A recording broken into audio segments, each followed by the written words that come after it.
Mariupol remains one of the most dramatic places on the map of Ukraine. Krsna's devotees had to go through artillery shelling and air bombings. Anadi-gopal Prabhu, one of the leaders in Mariupol ISKCON community, describes the hardships of survival devotees are facing there. Hare Krishna. Please share with us, with our audience, the circumstances you have found yourself in the last 3 months. What is the situation like in the country right now? We were living our normal lives. We had a big yatra, a big family. We had enough income to work, to donate, and to serve. And all of a sudden, on February 24th, everything was upside down. Everything broke down. The war in the city broke out.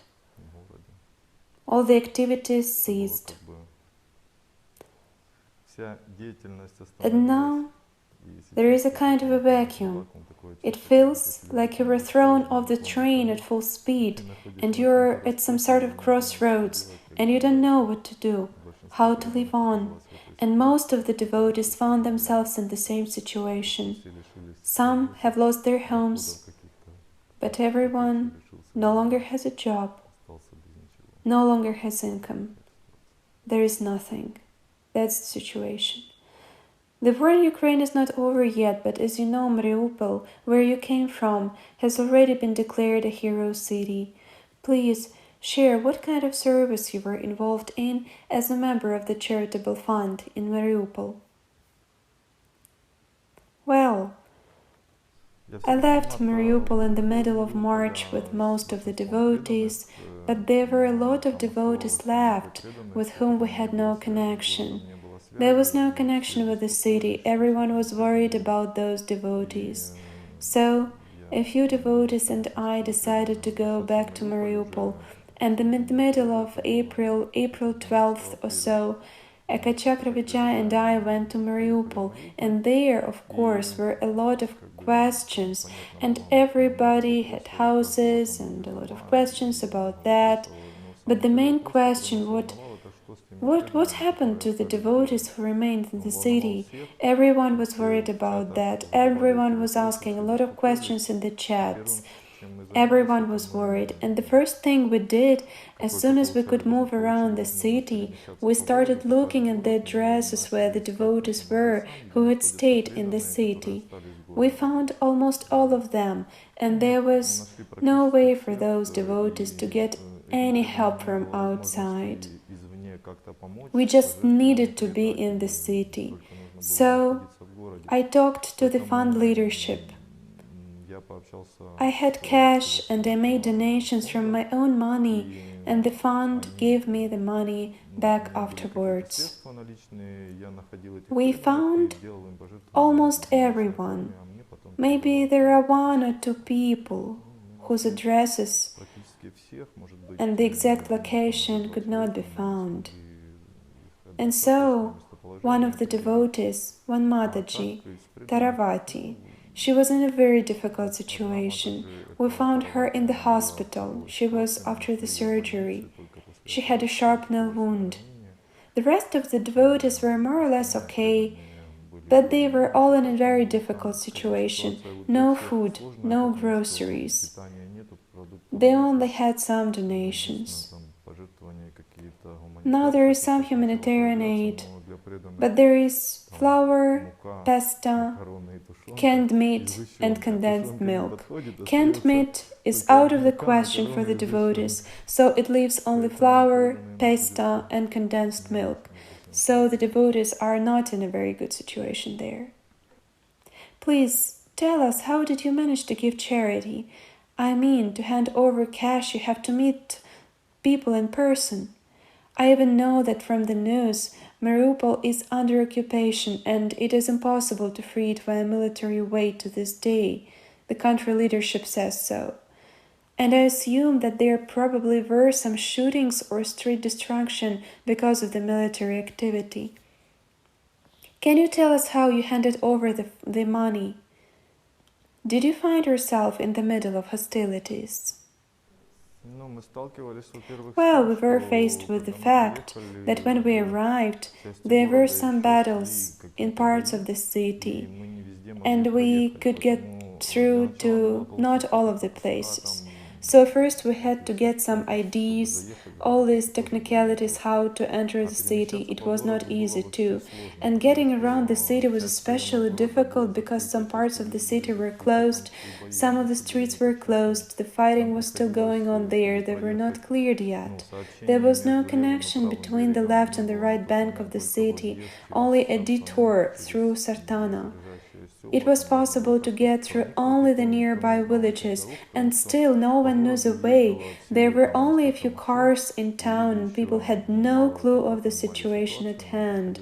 So we had to find out that way. Often the roads from one end of the city to the other were not the usual ones we knew, but through some abandoned parks and places which were difficult to find.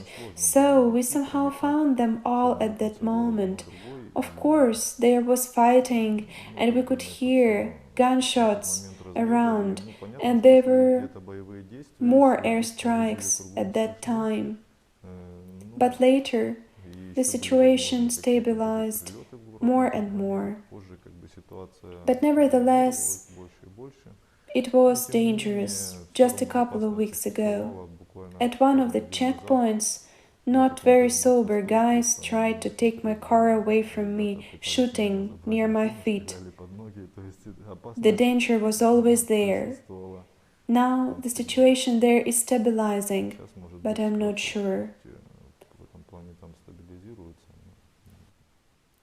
Many Ukrainians are in such a situation that they had to leave their homes and lose some of their property temporarily or, unfortunately, permanently. You, as a family man, have a house in Mariupol. Can you please share with us what is going on with that place, and if it is used for serving the Vaishnavas, how exactly? Please tell us about it. We have a big house and a basement which is protected from shrapnels. It is clear that nothing will protect from a serious hit, but the basement underground may help somehow. There are 7 of us in our family. Since the beginning of the war, many devotees have stayed there. We especially called families with children, and there were 20 of us. Until the middle of March, there were 20 of us. Devotees, children, a whole kindergarten was there. Our house was always used for serving. In 2014, brahmacharis from Donetsk lived there for 2 months. Anadi-gopal Prabhu. We always tried to help the devotees. If someone came to our city, our doors were always open. Until the last moment, there were devotees living there. Now the city is a little bit safer, and they went to their relatives in Krsna. And maybe when I come back to Mariupol, I will help Mataji Taravati relocate, the Mataji who has been discharged from the hospital, together with her mother. Because their house, their apartment, it was damaged. The house was burned down. The apartment was not burned down, but it is impossible to live there. So I offered them to live at our place. They agreed. I will come back and help them move to my house. There are a lot of flowers blooming there, and they were always offered to the deities. And now my heart is filled with tears. So many flowers are there, and no one to offer them to, because the deities are now out of town. Thank you. How would you describe the situation in Mariupol now? And we know that the trials are not over for the locals yet. What are the relevant needs of the devotees in this city?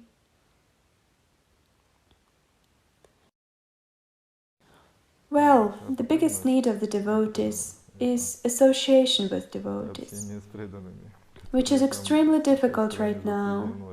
I moved around the city and I had that opportunity. The devotees who stayed there, they have a place to live. The case is that if you have your house, it would be looted if you leave it. You won't have anything left. Or if you leave that place, there is no guarantee that when you come back, someone else will not be living there. The situation is so complicated. That's why those who are there, mostly they have their houses intact. Mostly they're okay. I have been around, I know most of the people who stayed there, and they just won't leave because they would lose the last thing they had left. But communication is difficult. There are a few of them, and they're in different parts of the city. There is no transport, and communication is the most important thing. The association is the most important thing for the devotees. As far as material support is concerned, life there is very difficult. Simple things like finding water, finding something to eat, finding firework to cook food, they take 80% of the time, and it's so complicated. As far as the humanitarian aid is concerned, in order to get that ridiculous humanitarian aid, you have to stand in line, and sometimes even more than one day. Not always you can get it in one day, and what they give, canned meat, the devotees cannot eat that. And living on flour and pasta alone, well, it's not really a normal way of living. If one has money, he or she can find somewhere to buy some food. It is possible to buy some normal groceries. Therefore, the needs of the devotees remain unmet.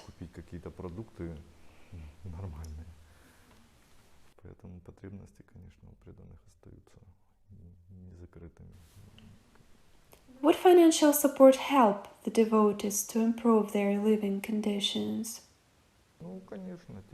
Of course. Those who stayed there, for example, I know one devotee who would like to go somewhere to other devotees. There are a lot of devotees who relocated to Europe, to Ireland, to Denmark or elsewhere, but some devotees just don't have the money to evacuate at the moment. I know at least one of those who stayed there, who wants to relocate, but does not have the money to make it work. The rest have no income. Except for humanitarian aid, they have nothing to live on. The devotees do not have much savings. All the savings they had, they spent in most cases. That is why help is so important, if it is possible. I, myself, for example, all those years, I had a business, a car shop, and I always had the opportunity to help others, to maintain my family, and help others, devotees first of all. We were building the temple, and now I, myself, have to live on aid, because there is almost no savings left, and I have to accept such things, because it is really tough.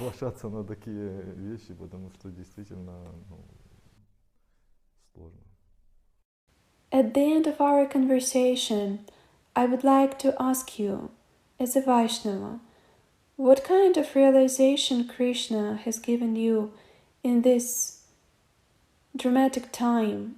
What realizations would you like to share with the devotees? Your understanding. When the projectiles were bursting over our heads, we only prayed, we believed, and we prayed so much. In ordinary life, we sometimes forget about such things. We forget about God. We get distracted by some material things, and we forget about the most important things. And I would also like to say that before the war, we had a united yatra, a lot of service. Those who wanted, they participated actively. There were a lot of kinds of service. Deity service, service in the kitchen, regular kirtans. That all was there, and many still found some flaws in it. Not that many devotees, of course, but some of them. Even I did. And all of us thought that something needs to be improved. But now, when everything had literally been ruined, the community is gone. And we're all scattered around the world. Now you realize that everything was good, and we should have thanked God for what we had, and we should have taken part actively in it. I mean, we have to remember to thank God for what we have. You mentioned that the devotees received help during the war.